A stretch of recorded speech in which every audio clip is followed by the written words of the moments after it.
नमस्कार मंडळी. तुम्हाला काय वाटतं, राज्यपालांचा कार्यकाळ 5 वर्षांचा असतो? थांबा, संविधानात एक अशी तरतूद आहे ज्यामुळे त्यांना एका दिवसातही पदावरून काढलं जाऊ शकतं. हो, खरे आहे हे. मग ही कसं शक्य आहे आणि यामागे नक्की काय राजकारण असतं? चला, आज आपण या मोठ्या घटनात्मक रहस्याचा सोप्या भाषेत उलगडा करूया. आणि हो, असेच महत्त्वाचे विषय समजून घ्यायचे असतील तर लगेच लाईक आणि सबस्क्राईब करा. तर सगळ्यात पहिला आणि सरळ प्रश्न, राज्यपालांचा कार्यकाळ खरंच 5 वर्षांचा असतो का?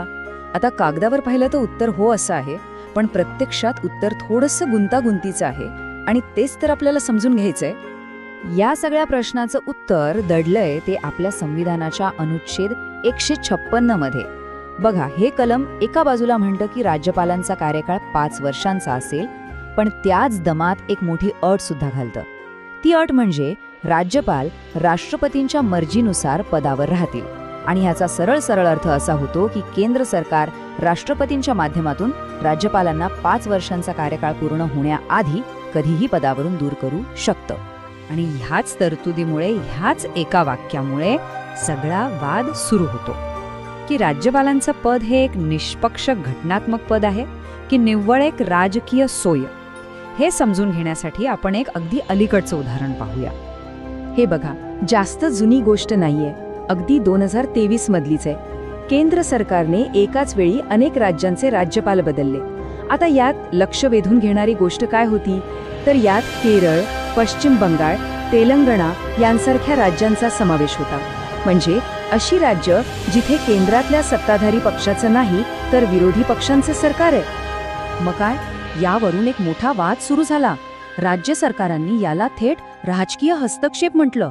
तर दुसरीकडे केंद्र सरकारने अनुच्छेद 156 चा आधार घेत सांगितलं की राष्ट्रपतींना हे बदल करण्याचा पूर्ण घटनात्मक अधिकार आहे. हाच तो खरा संघर्ष आहे दोन विचारांमधला. मग या संघर्षात कोण बरोबर आहे? कायद्याच्या बाजूने कोण आहे? चला, आता आपण स्वतःच एक तपास करूया. थेट आपल्या संविधानात डोकावून पाहूया आणि सत्य काय आहे ते शोधून काढूया. तर या सगळ्या प्रकरणाचं केंद्रस्थान आहे अनुच्छेद 156. हे कलम काय सांगतं? पहिली गोष्ट, सामान्य कार्यकाळ 5 वर्षांचा.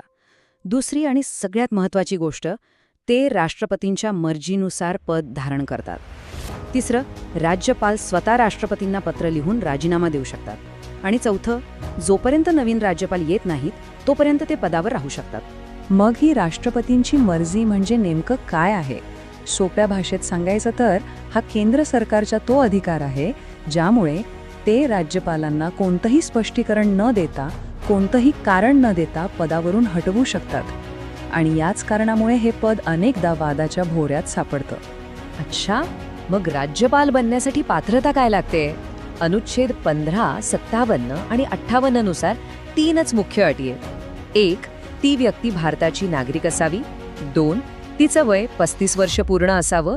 आणि 3, ती व्यक्ती संसद किंवा कोणत्याही विधानसभेची सदस्य नसावी. यासोबतच एक अलिखित नियम पण आहे की सहसा कोणत्याही व्यक्तीला तिच्या स्वतःच्या राज्याचा राज्यपाल बनवलं जात नाही. आता पगाराबद्दल बोलूया. राज्यपालांना दर महिन्याला 3.5 लाख रुपये वेतन मिळतं. पण यातली इंटरेस्टिंग गोष्ट ही नाहीये. खरी महत्वाची गोष्ट ही आहे की हे वेतन राज्याच्या तिजोरीतून नाही तर भारताच्या एकत्रित निधीतून म्हणजे कन्सॉलिडेटेड फंड ऑफ इंडियामधून दिलं जातं. यामुळे काय होतं, तर राज्यपालांवर राज्याच्या सरकारचा कोणताही आर्थिक दबाव राहत नाही. अनुच्छेद 159 नुसार राज्यपाल पदावर आल्यावर एक शपथ घेतात. ही शपथ त्यांना त्या राज्याच्या उच्च न्यायालयाचे मुख्य न्यायाधीश देतात. या शपथेनुसार ते संविधानाचं रक्षण करण्याची आणि राज्याच्या लोकांच्या कल्याणासाठी काम करण्याची प्रतिज्ञा करतात. पण मग केंद्र सरकारचा हा अधिकार अमर्याद आहे का? म्हणजे ते वाटेल तेव्हा वाटेल त्या राज्यपालाला हटवू शकतात का? तर नाही, याला एक मर्यादा आहे. आणि ही मर्यादा घालून दिली आहे आपल्या सर्वोच्च न्यायालयाने.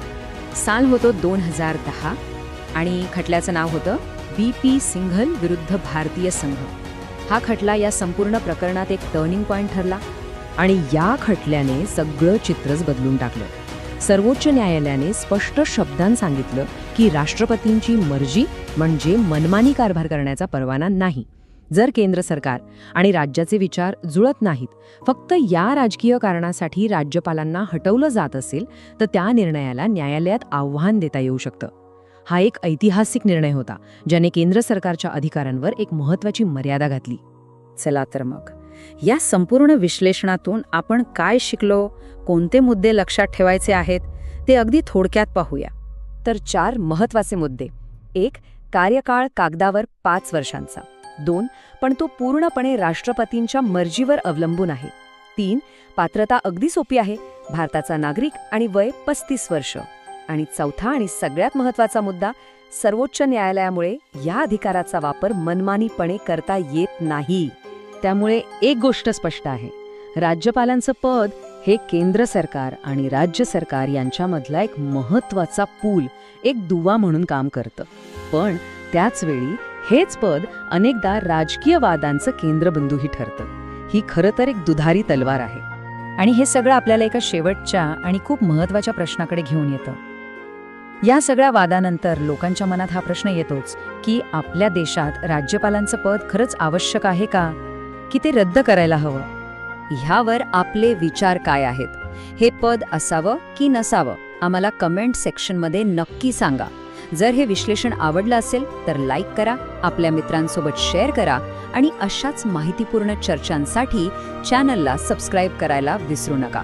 जय संविधान.